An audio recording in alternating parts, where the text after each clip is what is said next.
Hi, I'm Shawnice, and if you're new here, I'm a backyard desert gardener in Zone 9. Summer in the desert is brutal, but fall is where the magic begins. This season gives us cooler temperatures, a longer growing window, and less plant stress.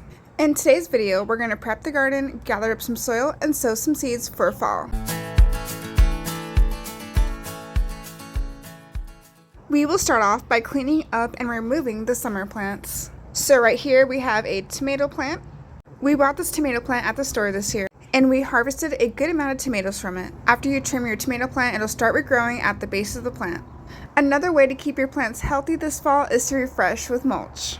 This will help insulate the plant roots from cold weather, retain soil moisture for winter, and improve soil health as organic mulch decomposes. And then I'll go around and add more soil to my potted plants to give them extra nutrients.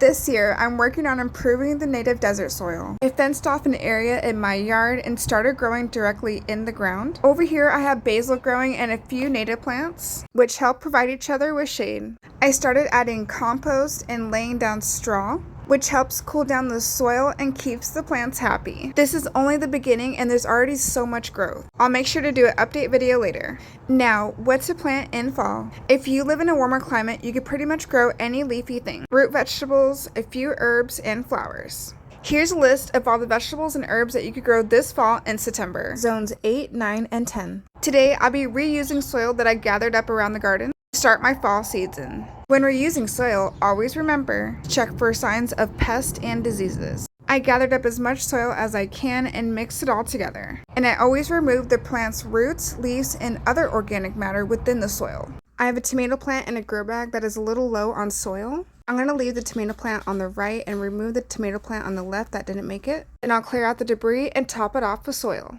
Now it's time to sow some seeds for the fall. And I have my planting seed station all set up. And towards the back is my wildlife garden area. I have a total of 6 containers that I will be filling up, 5 plastic containers and 1 grow bag, which I believe I have enough soil for. When filling up containers, the soil tends to be a little bit fluffy, so when you water, the soil will drop, so always make sure to fill up the pot all the way to the top.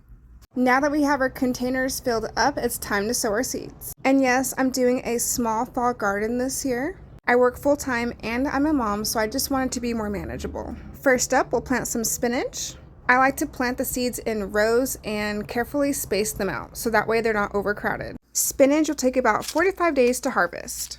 Next, I'll plant my Paris Island lettuce. I love growing lettuce. It's very easy to grow and grows very well in containers. Lettuce will take about 68 days to harvest. I will also be planting some lettuce with my tomato plant in the grow bag. After that, I'll sow some beets.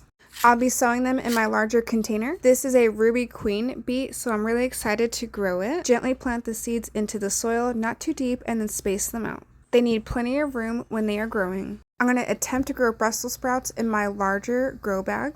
And parsley in this container takes about 75 days to harvest. I then label them and put them in a shady area.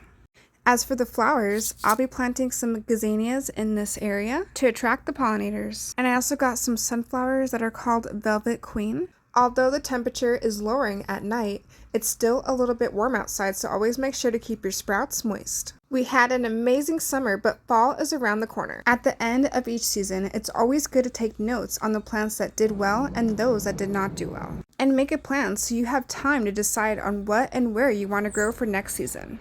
Now that summer is coming to an end, it's time to start your fall garden. Let me know down in the comments what you'll be growing this fall, and thank you so much for watching.